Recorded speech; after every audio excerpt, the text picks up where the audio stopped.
오늘 본문 말씀은요, 우리 한번 6절과 10절인데 한번 같이 읽어보도록 하겠습니다. 모든 좋은 것을 함께 하라. 모든 이에게 착한 일을 하되 더욱 믿음의 가정들에게 할지니라. 6절에도 보면 모든 좋은 것을 함께 해라. 그리고 10절에도 보면 믿음의 가정들에게 함께 해라. 도와줘라. 초대교회 성도들은, 특별히 갈라디아 교회의 성도들은요, 선하고 착한 일을 많이 했던 사람들이에요. 그런데 이렇게 교회에서 서로 도와주고 협력하고 함께 하다 보니까 문제가 하나 발생한 거예요. 그 문제가 뭐냐면 바로 9절 말씀이죠. 우리가 선을 행하되 낙심하지 말지니 포기하지 아니하며. 이렇게 열심히 선을 행하고 착한 일을 많이 했는데 이게 낙심할 일이 생기더라는 거예요. 자꾸만 열심히 하고 충성을 다했는데 포기할 일이 생기더라는 거예요. 얼마나 안타깝고 얼마나 아쉬워요. 그동안 했던 수많은 노력들이 다 조금씩 낙심으로 절망으로 빠져간다면은 여러분과 제가 했던 그 모든 선한 일들이 어떻게 되겠느냐고요. 오늘 이제 갈라디아서 6장을 살펴보면서 사도 바울이 강조했고 예수님께서 명령하셨던 그 선을 행한다는 것, 그리고 착한 일을 한다는 것에 대해서 한번 같이 생각을 해보려고 해요. 오늘 선한 일을 하고 착한 일을 하는 우리들이 때가 되어져서 다 결실을 맺는 축복의 기회가 되시기를 축원드립니다. 나는 그리스도인으로서 지금까지 정직하게 사업을 하고 있습니다. 세금도 꼬박꼬박 내고 있고 회사 운영도 아주 투명하게 잘 하고 있습니다. 그런데 문제는 편법을 쓰고 몰래 거짓을 하는 그 경쟁자는 나보다 더 큰 이익을 얻고 있다는 거예요. 내가 옳게 살고 바르게 살아서 내가 보상을 받아야 될 텐데 오히려 잘못된 일을 하는 사람들이 더 돈을 많이 벌고 잘못된 길을 가고 있는 사람들이 큰 이익을 남기고 있어요. 힘들죠. 두 번째 질문은 어떤가요? 내가 오랜 시간 금전적으로도 도와주고 또 함께 찾아가서 마음도 나누고 그래서 도와줬던 사람인데 그 사람 상황이 조금 좋아지고 나니까 연락을 뚝 끊어버리더니 감사의 기회도 없어요. 역시 힘든 시간들이죠. 오랜 시간 내가 함께 기도했고 섬겼던 그 사람이 교회에 대해서 관심을 뚝 끊고 또 변화되는 모습도 보이지 않아요.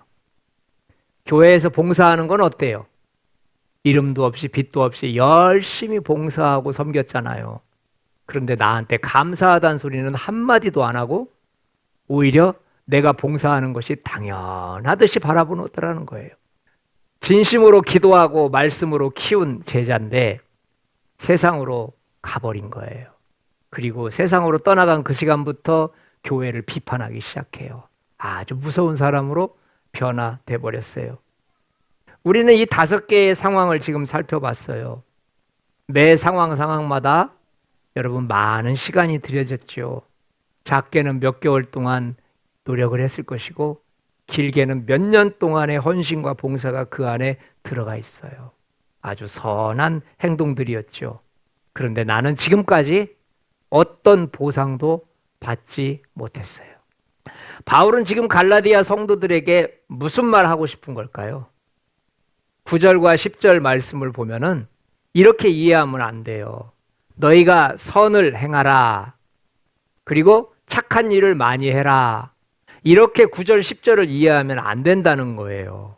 왜냐하면 이것은 지금 착한 사람이 되라. 선한 일을 많이 하라라고 그 말을 하고 싶어서 한 게 아니거든요. 여러분, 우리가 섬기는 예수님은 윤리적인 종교나 도덕적인 종교가 아니에요. 우리는 착한 사람이 되려고 그 자리에 앉아 계신 게 아닙니다. 우리는 좋은 일 많이 하려고 그 자리에 앉아 계신 게 아니에요. 착한 사람 되고 싶고 좋은 일 많이 되고 싶으실랑 사회복지과 나와서 열심히 지역을 위해 섬기면 되는 거예요. 지금 바울의 마음을 이해하기 위해서는 우리는 마태복음 13장으로 가야 돼요. 마태복음 13장 3절 말씀 한번 읽어볼까요?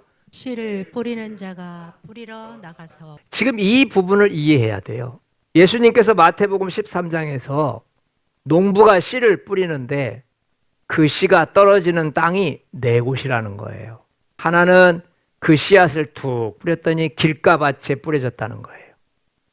길가밭에 뿌려진 씨앗은 말씀을 듣기는 하지만 마음이 완악하고 무관심하고 마음이 단단해서 그 말씀을 사탄에게 빼앗겨 버리는 거예요.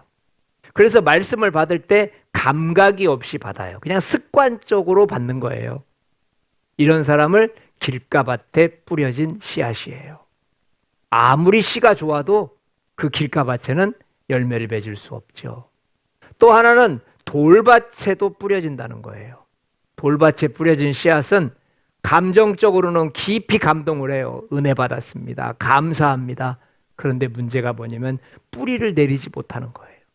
말씀의 깊이를 알지 못하다 보니까 조금만 감정의 요동이 생기면 시험 들어버립니다. 이런 사람들을 돌밭에 뿌려진 씨앗이다. 그리고 어떤 씨앗은 가시떨기에 떨어져요. 세상과 그 다음에 욕심에 이끌려서 말씀이 눌리게 되는 것이죠. 하나님의 말씀이 좋다는 건 알고 있지만 돈 벌어야 되니까, 명예를 얻어야 되니까, 일을 해야 되니까 마음이 그쪽으로 쏠려서 가버리는 것을 말해요. 가시떨기에 뿌려진 씨앗이지요. 그에 반해서 좋은 땅에 뿌려진 씨도 있어요. 말씀의 씨앗이 떨어지는 순간 그 말씀을 듣고 깨닫고 그리고 내 삶 속에서 변화가 일어나기 시작하고 열매를 맺는 거예요. 하나님의 말씀이 내 인생의 가치가 되고 내가 무엇인가를 선택할 때 들은 말씀을 따라서 선택하는 그런 좋은 땅에 뿌려진 씨앗도 있다는 거예요. 우리는 지금 마태복음 13장 이야기를 왜 한 걸까요? 마태복음 13장은 이런 도표를 가지고 있습니다. 말씀이 성도들의 마음에 뿌려졌을 때 그 말씀이 성도들의 마음 속에서 어떻게 작용하느냐, 이것이 마태복음 13장의 말씀이에요. 그런데 바울은 갈라디아 6장을 통하여서 그렇다면 그 말씀이 너의 마음속에 뿌려졌다면 이제 너는 그 말씀을 너의 삶 속에 적용을 해야 되는데 바로 가장 먼저 적용해야 될 것이 어디냐면 교회라는 거예요. 여러분과 제가 하나님 말씀을 받았고 그 말씀이 열매를 맺는다면 우리는 그 말씀을 나와 가장 가까이 있는 성도들에게 적용해야 되는 거예요. 그래서 바로 6절과 9절에서 그렇게 말하는 거예요. 자, 우리 6절, 9절 한번 같이 읽어볼까요? 6절만 한번 읽어보겠습니다. 도대체 내가 말씀을 받았고 내가 은혜를 받았는데 그럼 이제 이 은혜 받은 것을 어떻게 열매 맺어야 될 것인가? 누구에게 열매 맺어야 될 것인가? 그 부분을 지금 바울은 이야기하고 있는 거예요. 가르침을 받는 자는 말씀을 가르치는 자와 모든 좋은 것을 함께 하라. 가장 먼저 교회에서 신경 써야 될 것은 누구냐면 바로 말씀을 가르치는 자, 목회자에게 성도는 신경을 쓰라는 거예요. 그래서 6절과 10절 말씀을 보면은 말씀을 받은 자는 가장 먼저 교회 공동체 안에서 그 말씀이 드러나야 된다. 다시 말해서 그 말씀이 교회 속에서 열매를 맺기 위해서 가장 먼저 생각해야 될 게 말씀을 가르치는 사람을 생각해야 된다. 이 성도의 위치는 말씀을 가르치는 자와 좋은 것을 함께 나눌 수 있어야 된다. 좋은 것이라고 하는 것은 뭘까요? 그것은 섬김과 존중을 이야기하여 서로 기도해주고 격려하는 것을 말해요. 그리고 물질적으로나 재정적으로 도와주는 것을 말해요. 그리고 모든 선한 나눔을 말해요. 이것이 말씀을 가르치는 자와 좋은 것을 함께해라 라고 말을 합니다. 저는 제가 목회자이기 때문에 사실은 이런 말들은 굉장히 낯간지럽죠. 여러분과 저에게 할 일들이 있답니다. 성도는 목회자의 필요를 채워주는 거예요. 그리고 목회자는 성도들에게 말씀을 공급해 주는 거예요.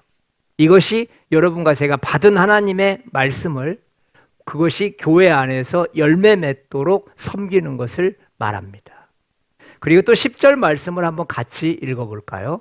그러므로 우리는 기회 있는 대로 모든 이에게 착한 일을 하되 더욱 믿음의 가정들에게 할지니라. 말씀을 마음밭에 받았다면 우리는 교회에서 목회자를 섬기는 일에 열매를 맺어야 되고, 그 다음에는 바로 옆에 있는 형제 자매들이에요. 바로 같은 교회를 섬기고 있는 그런 성도들, 교회 공동체에게 우리는 섬김을 해줘야 돼요. 왜 이것이 중요하냐면 우리가 받은 은혜는 멀리 있는 이방인들에게 가는 것이 먼저가 아닙니다. 우리가 받은 은혜는 가장 가까운 교회 안의 멤버들이 함께 그것을 열매를 맺도록 해야 돼요. 여러분과 제가 복음의 열매가 가장 먼저 교회 안에서부터 자라야 된다는 것을 믿으시기 바랍니다. 교회 안에서 복음의 열매가 자라고 나서 그 다음으로 밖으로 흘러가야 되는 거예요. 그런데 문제가 생겨버렸네요.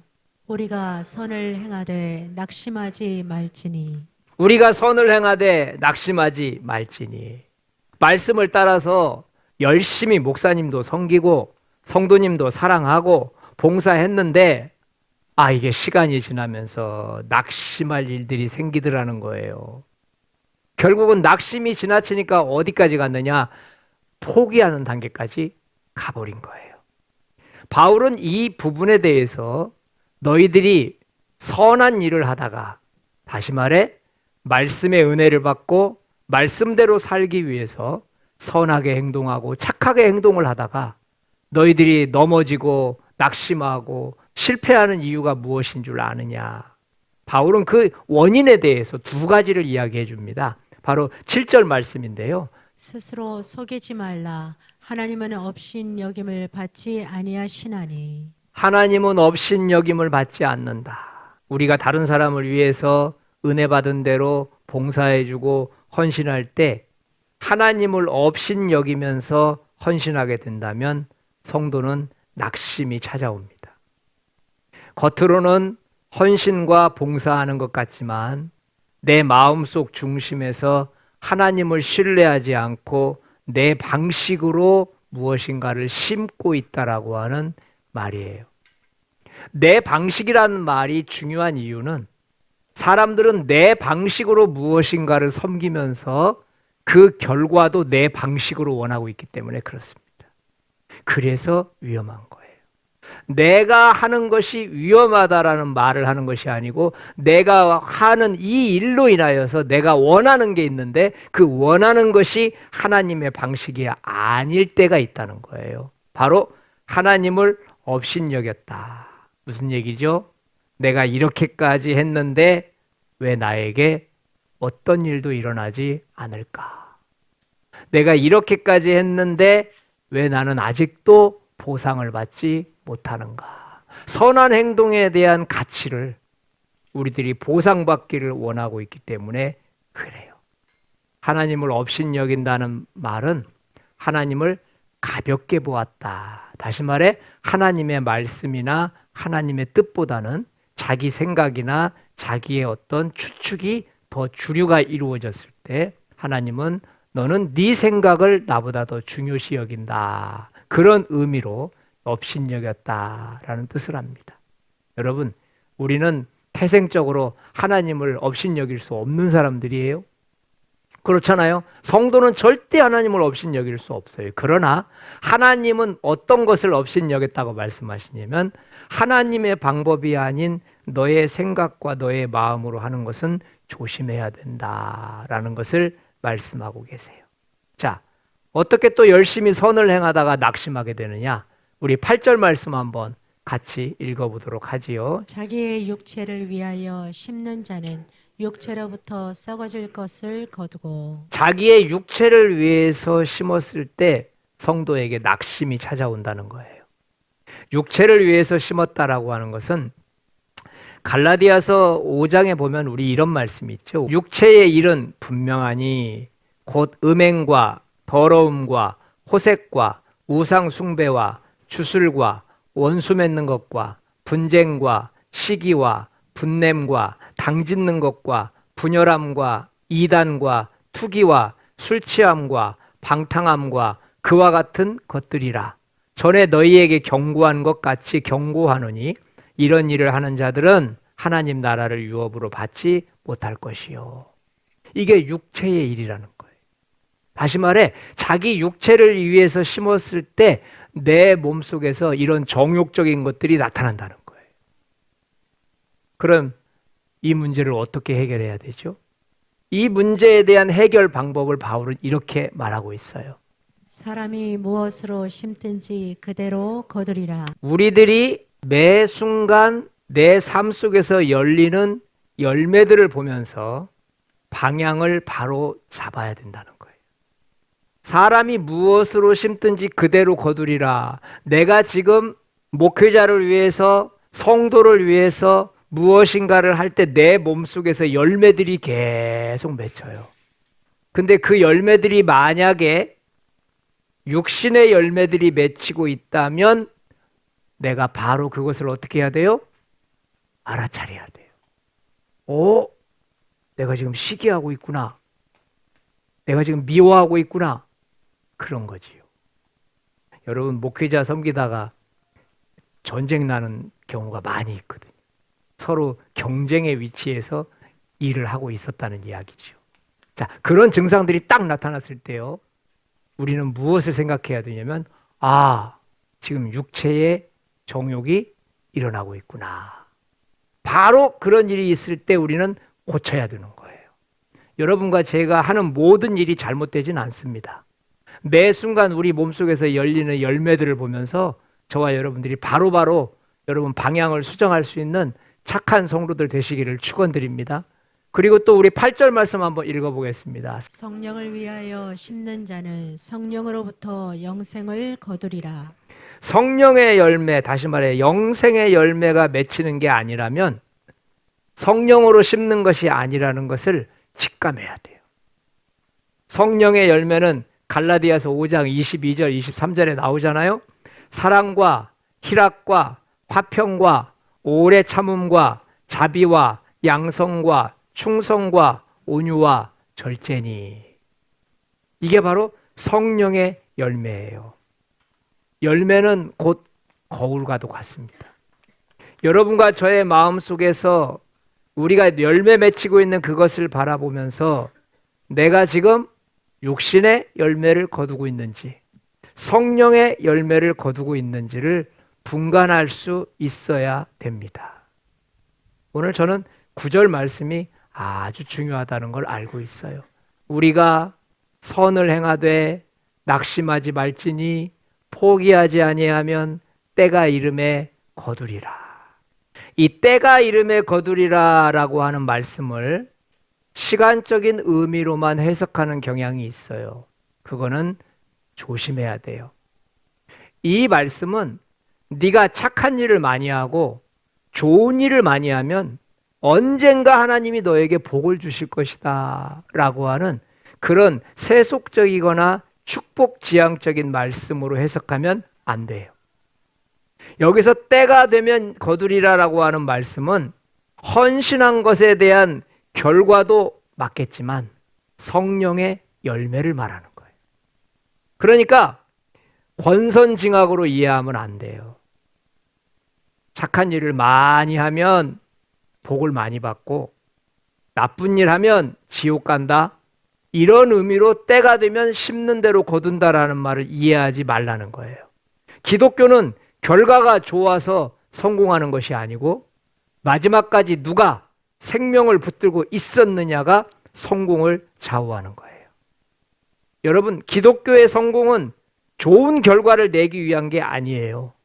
내가 하는 이 선한 행동을 통해서 예수의 생명을 붙드는 것이, 성령의 열매를 붙드는 것이 우리의 성공을 결정한다는 것을 믿으시기 바랍니다. 그리스도인들에게 이것이 아주 중요해요. 때가 되면 성령의 열매를 거두게 될 거예요. 그럼 그 때가 언제입니까? 언제나 저는 결과를 볼 수 있습니까? 여러분, 그 때가 되었다라고 하는 말은요, 일반적인 시간이 아니라는 것을 알고 있잖아요. 이 때라고 하는 것은 바로 카이로스라고 하는 일반 시계가 1분, 2분 돌아가는 그 시계의 시간을 말하는 게 아니에요. 이 때는 정확하게 하나님께서 마련해 놓으신 때를 말하는 거예요. 그렇다면 하나님께서 마련해 놓은 때는 언제입니까? 사랑의 열매는 언제 맺힐 수 있을까요?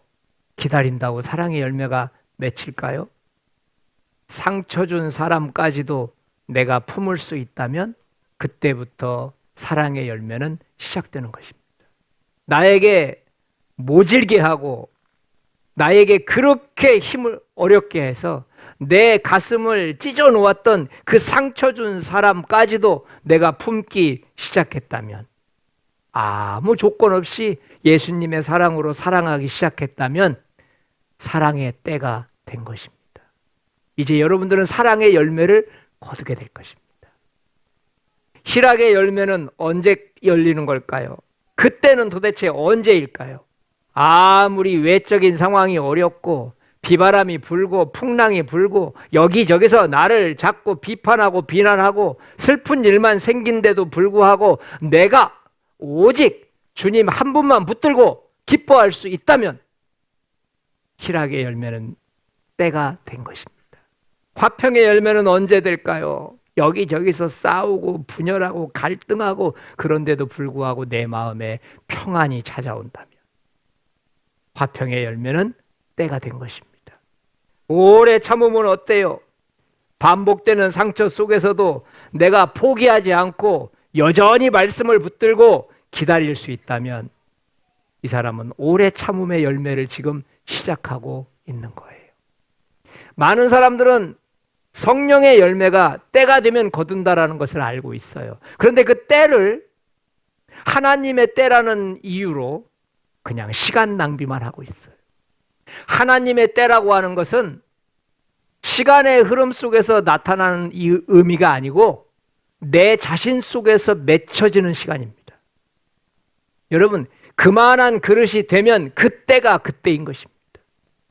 여러분과 제가 시간의 흐름 속에서 시간 낭비하지 마시고 내 마음 속에서 사랑의 때가 맺힐 수 있도록, 자비와 양성과 충성과 온유가 맺힐 수 있도록 그 상황이 내 속에서 만들어진다면 그 불굴의 상황 속에서도 그 비바람 속에서도 그렇게 혹독한 억울함 속에서도 여전히 절제할 수 있고 여전히 온유할 수 있고 여전히 변함없이 충성할 수 있다면 때가 참에 거두게 될 것입니다. 저는 여러분들에게 세 가지의 질문을 던질까 합니다. 도대체 열심히 선한 행동을 하고 열심히 내가 받은 은혜를 목회자에게, 교회 성도님들에게 이렇게 열매를 거두라고 했는데 그럼 어떻게 해야 됩니까? 이번 일주일 동안 여러분 이 세 가지 질문을 하면서 보내신다면 틀림없이 우리는 하나님 앞에 선한 행동으로 나아가게 될 줄 믿습니다. 나는 왜 자꾸 낙심하고 심지어 포기하게 되는 걸까? 낙심은 내 수고가 헛된 것이기 때문에 나타나는 것이 아니고 하나님보다 결과를 먼저 기대하기 때문에 나타나는 거예요. 내가 고생한 것이 아무 의미가 없어 이래서 낙심이 오는 게 아니에요. 주님의 때보다 내 시간이 더 성급하게 결과를 얻기를 원하고 뭔가를 기대하기를 원할 때 오는 그때가 바로 낙심이에요. 여러분, 이 낙자가 무슨 낙자인지 아세요? 떨어질 낙자입니다. 마음 심자입니다. 여기에 있던 심장이 땅바닥에 떨어져 가지고 깨져버린 거예요.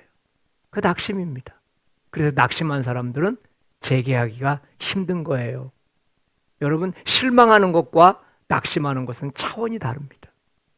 여러분과 제가 하나님보다 결과를 먼저 기대하다가 낙심하는 일이 생기지 않기를 바랍니다.